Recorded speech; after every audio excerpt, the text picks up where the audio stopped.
Welcome in our channel education hub for all. आप लोगों का फिर से बहुत बहुत हार्दिक अभिनंदन है आपके अपने channel education hub for all में। तो आज हम लोग कंटिन्यू कर रहे हैं परीक्षा मंथन। जो नया आया है वार्षिकांक लिखा हुआ नहीं है, लेकिन ये वार्षिकांक ही है 66वीं बीपीएससी के लिए प्रारंभिक परीक्षा 2020। इसमें हम लोग आर्थिक सर्वेक्षण 2019-20 जो करंट आया है और केंद्रीय बजट 2020-21 को देखेंगे। ये महासंग्राम का सीरीज नंबर 3 है परीक्षा मंथन का। तो चलिए हम लोग स्टार्ट करते हैं आज का हमारा अपना सीरीज नंबर 3। और हाँ, जो भी नए होंगे वो क्या करेंगे कि सब्सक्राइब कर लेंगे और बेल आइकन को प्रेस करना ना भूलेंगे। बेल आइकन को प्रेस करने से ही आपको नोटिफिकेशन, जो भी नोटिफिकेशन अपना आएगा वो आपको मिलेगा। तो और हाँ, जो भी पुराने हमारे सब्सक्राइबर हैं वो क्या करेंगे, लाइक कमेंट और शेयर ज़रूर करें, इससे प्रोत्साहन मिलती है। हाँ, और हमारा वीडियो बनाने का मुख्य मकसद ये है, वैसे साथ छात्र छात्राओं से है जो सुदूर इलाकों में रहते हैं, रूरल एरियाज में रहते हैं, जिनके पास पठन पाठन की सामग्री उपलब्ध नहीं हो पाती। मेरी बस यही एक छोटी सी कोशिश है उन छात्र छात्राओं के लिए जिनसे उनका भविष्य सफल हो सके। चलिए हम लोग स्टार्ट करते हैं आज का हमारा सेशन। आर्थिक सर्वेक्षण 2019-20 एवं केंद्रीय बजट 2020-21। तो सबसे पहले हम लोग देखेंगे आर्थिक सर्वेक्षण जो हमारा है, आर्थिक सर्वेक्षण 2019-20 ये हम लोग अभी देखेंगे अभी, ठीक है। इसके बाद हम लोग देखेंगे केंद्रीय बजट। आज का हमारा जो पहला सेशन है उसमें हम लोग आर्थिक सर्वेक्षण देखेंगे। नेक्स्ट जो हमारा सीरीज आएगा उसमें हम लोग देखेंगे इसका केंद्रीय बजट। तो चलिए, केंद्रीय वित्त मंत्री एवं कारपोरेट कार्य मंत्री श्रीमती कौन है, निर्मला सीतारमण, और इनका अभिभाषण जो हुआ है सबसे अधिक हुआ है, ये भी याद रखिएगा, ने आज संसद में आर्थिक समीक्षा, याद रखिएगा किसने किया है, तो केंद्रीय वित्त एवं कारपोरेट कार्य मंत्री श्रीमती निर्मला सीतारमण ने क्या किया है, तो संसद में आर्थिक समीक्षा कब से कब तक का, तो 2019 से 20 तक आर्थिक समीक्षा 2019-20 की मुख्य बातें क्या हैं उसे हम लोग देखते हैं। नई कंपनियों के गठन में बढ़ोतरी, सबसे बड़ी मुद्दा क्या है, नई कंपनियों का गठन होगा, उसके गठन में बढ़ोतरी होगा, ठीक है। तो क्या है, वर्ष 2014 के बाद से ही भारत में नई कंपनियों के गठन में उल्लेखनीय बढ़ोतरी हुई है। इसे निम्न बिंदुओं से हम लोग समझ सकते हैं, आगे देखेंगे। याद रखिएगा, वर्ष 2014 के बाद से ही भारत में क्या है, तो नई कंपनियों का गठन में उल्लेखनीय बढ़ोतरी हुई है। कोई पूछे आपसे कि भारत में नई कंपनियों के गठन में उल्लेखनीय बढ़ोतरी कब से हुई है, कब के बाद हुई है, तो 2014 के बाद हुई है। इसे अब देखेंगे निम्न बिंदु। वर्ष 2014 से लेकर 2018 तक, कब से कब तक, तो 2014 से लेकर 18 तक की अवधि के दौरान औपचारिक क्षेत्र में नई कंपनियों की संचयी वार्षिक दर, 2014 से लेकर 18 तक की अवधि के दौरान औपचारिक क्षेत्र में नई कंपनियों की संचयी वार्षिक वृद्धि दर कितना है, 12.2%, 12.2% रही, जबकि 2006 से लेकर वर्ष 2014 तक की अवधि में कितनी रही थी, 3.8%। तो आप सोच सकते हैं, इस डाटा के अकॉर्डिंग ही आप देख सकते हैं कि कितनी बड़ी बढ़ोतरी हुई है और कैसे क्या हुआ है। आप देखिए यहाँ पे जो डाटा है, ये डाटा आपका दिया हुआ है 2000,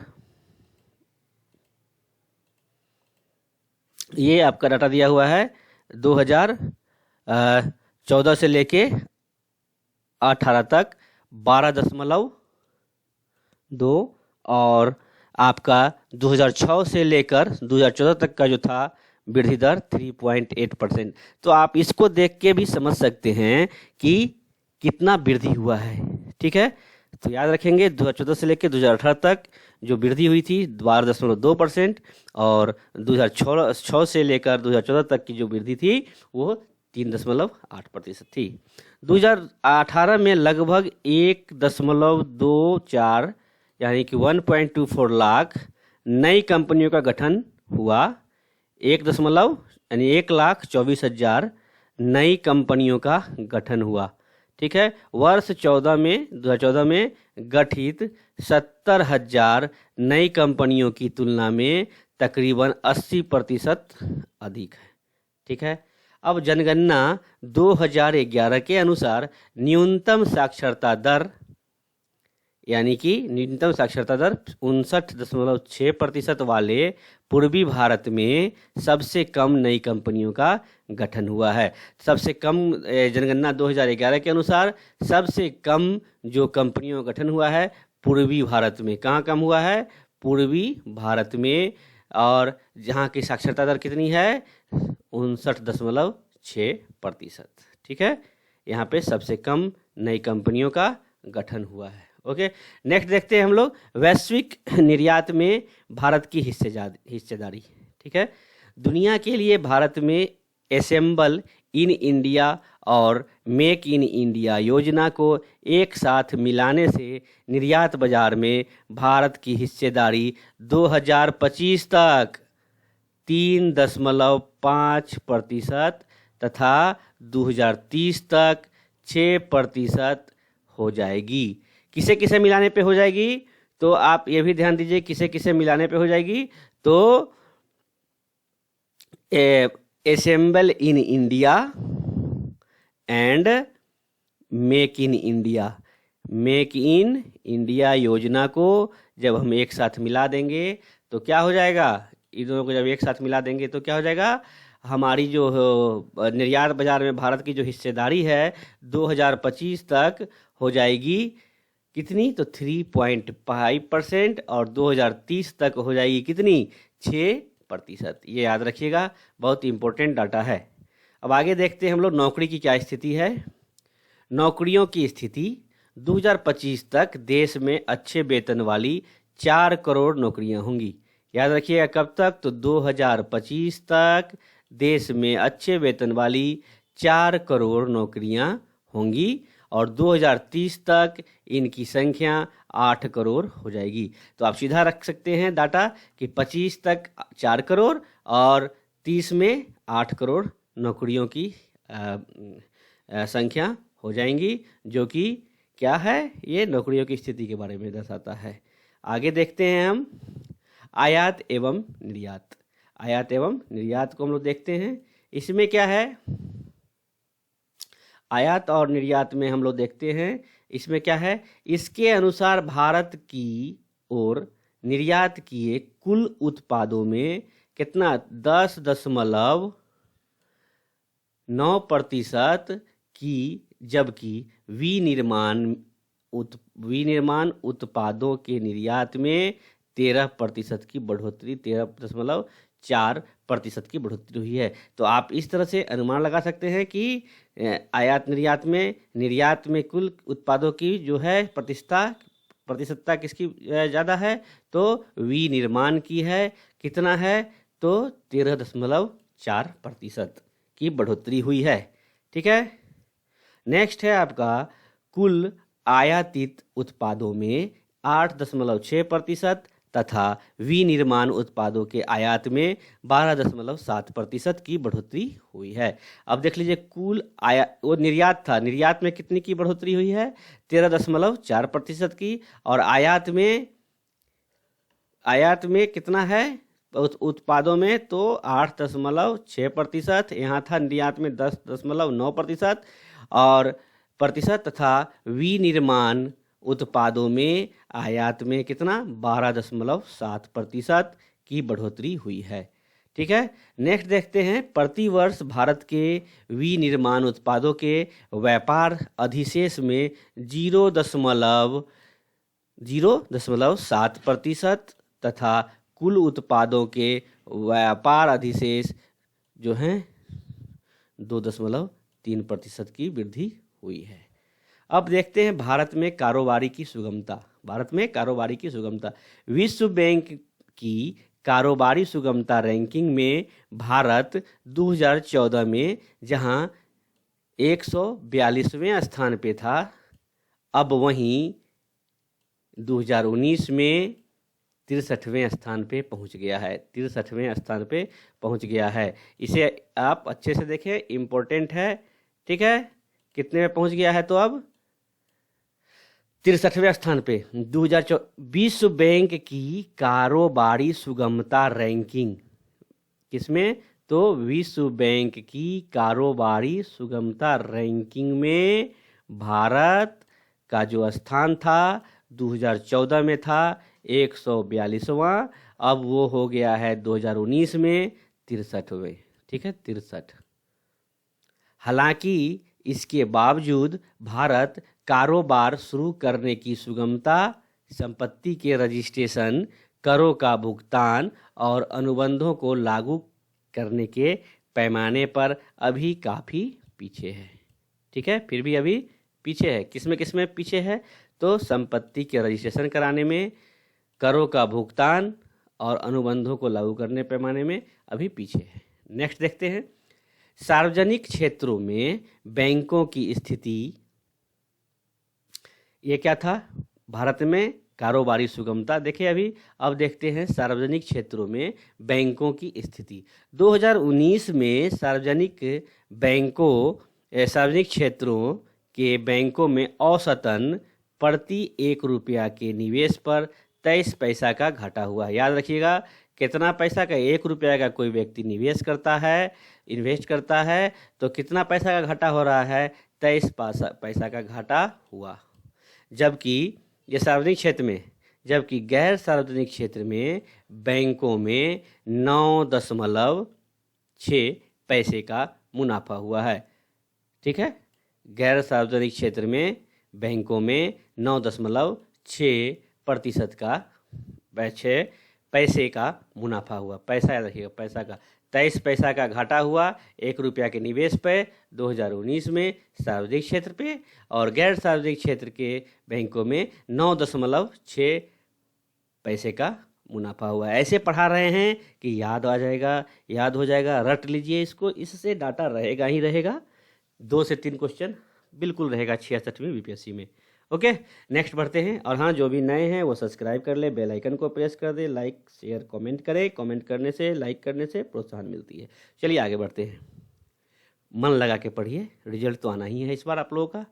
पिछले कई वर्षों से सार्वजनिक क्षेत्रों के बैंकों में ऋण वृद्धि गैर सार्वजनिक क्षेत्रों के बैंकों की तुलना में काफ़ी कम रही। अब इसको क्या समझेंगे? पिछले कई वर्षों से सार्वजनिक क्षेत्रों के बैंकों में, सार्वजनिक क्षेत्र का जो बैंक है उसमें ऋण वृद्धि जो है कम हुआ। किससे? तो गैर सार्वजनिक क्षेत्रों के बैंकों की तुलना में। अब देखते हैं हेल्थ स्कोर का विश्लेषण। हाउसिंग फाइनेंस कंपनी क्षेत्र के लिए हेल्थ स्कोर 2014 के बाद घटते हुए रुझान में प्रदर्शित हुए हैं। हाउसिंग फाइनेंस कंपनी के क्षेत्र में हेल्थ स्कोर में 2014 के बाद घटते रुझान में प्रदर्शित किया गया है। 2019 के अंतर्गत संपूर्ण क्षेत्र का हेल्थ स्कोर काफ़ी खराब रहा। 2019 के अंत तक संपूर्ण क्षेत्र का हेल्थ स्कोर काफ़ी खराब रहा। रिटेल गैर बैंकिंग वित्तीय कंपनियों का हेल्थ स्कोर 2014 से 2019 तक काफ़ी कम था। बड़ी रिटेल गैर बैंकिंग वित्तीय कंपनियों का हेल्थ स्कोर अधिक था, परंतु मध्यम और छोटी कंपनियों के पास 2014 से 19 तक का हेल्थ स्कोर कम था। किसका अच्छा था? तो बड़ी रिटेल गैर बैंकिंग वित्तीय कंपनी का हेल्थ स्कोर अधिक था। ठीक है, इसका अधिक था। नेक्स्ट देखते हैं, उपयुक्त तथ्यों से क्या पता चला हमें कि हेल्थ स्कोर से आसन्न नकदी समस्याओं की पूर्व चेतावनी का संकेत मिलता है। ठीक है, क्या संकेत मिलता है? तो हेल्थ स्कोर से आसन्न नकदी समस्याओं की पूर्व चेतावनी का संकेत मिलता है। अब देखते हैं हम लोग निजीकरण और धन सृजन। एचपीसीएल में सरकार की 53.29% हिस्सेदारी के विनिवेश से राष्ट्रीय संपदा में 33,000 करोड़ रुपए की वृद्धि हुई है। ठीक है, अब एचपीसीएल क्या है इसे हम बाद में देखेंगे। अभी चूंकि समय बहुत कम है, डिटेल में मैं बता पाऊंगा। अभी 1999 से 2003 से 2004 के दौरान 11 केंद्रीय उद्यमों के रणनीतिक विनिवेश के प्रदर्शन का विश्लेषण किया गया है। केंद्रीय सार्वजनिक, ये सब में उतना कुछ जान नहीं। अब देखिए क्या है थालीनॉमिक्स, क्या है ये इम्पोर्टेंट है, ये मैं पहले भी बता चुका हूँ।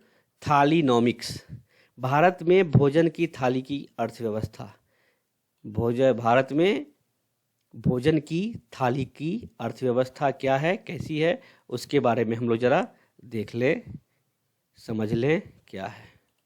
ठीक है, तो पूरे भारत में थाली के लिए आम व्यक्ति को क्या करना पड़ता था, आम व्यक्ति के द्वारा कितना भुगतान किया जाता है, इसे परिमाणित करने का यह एक प्रयास है। क्या चीज़ का प्रयास है? तो पूरे भारत में एक आम व्यक्ति को जो खाता है एक थाली का कितना भुगतान करना पड़ता है, उसके बारे में हम लोग यहाँ पे देखेंगे, जानेंगे। ठीक है, 2015-16 में 2015-16 को वह वर्ष माना जाता है, 2015-16 को वह वर्ष माना जाता है जब खाद्य मूल्य के व्यवहार में परिवर्तन हुआ है।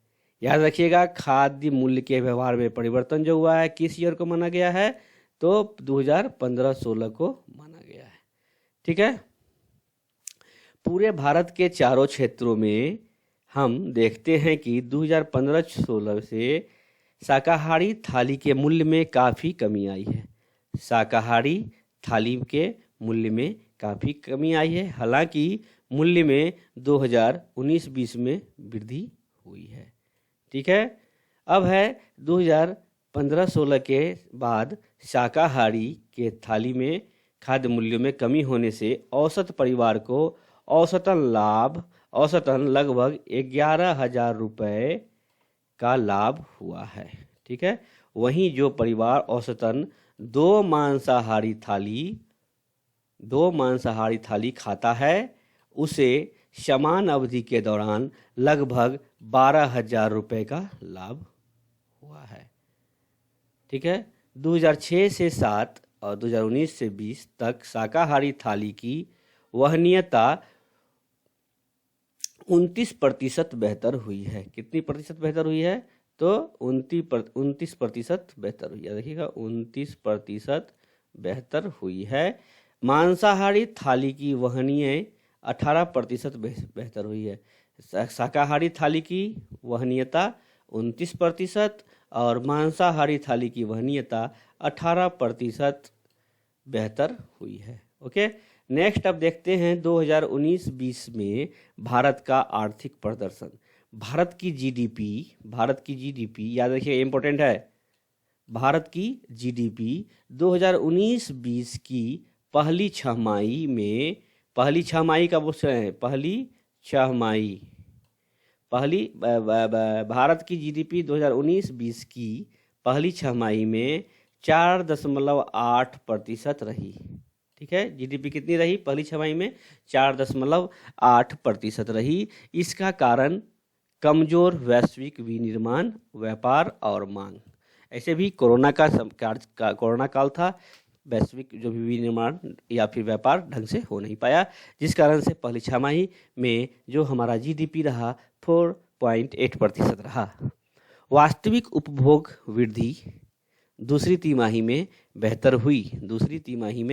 बेहतर हुई। इसका कारण सरकारी खपत में वृद्धि होना। ठीक है, सरकारी खपत में वृद्धि होना। कृषि और संबंधित गतिविधि, लोक प्रशासन, रक्षा और अन्य सेवाओं में 2019-20 की पहली छमाही में वृद्धि 18-19 की दूसरी छमाही से अधिक थी। फिर भी 2019-20 में अधिक थी वृद्धि।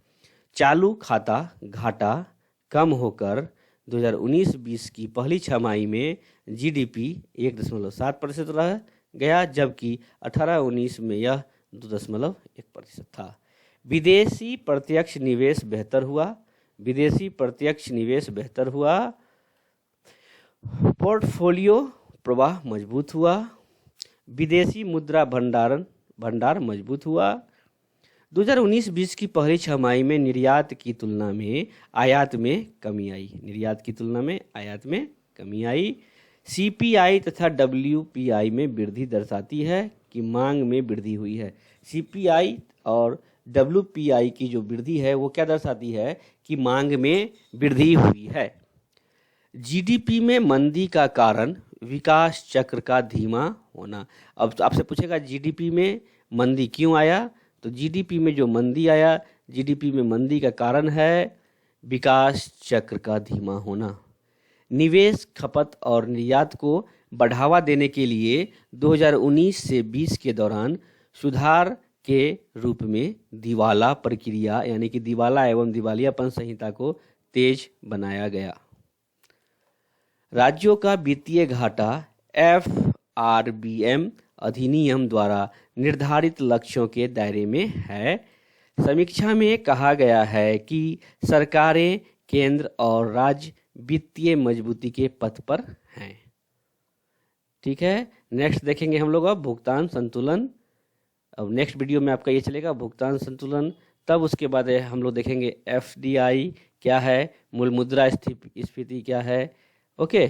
और फिर हम लोग देखेंगे बहुत सारा है, उद्योग जगत को देखेंगे।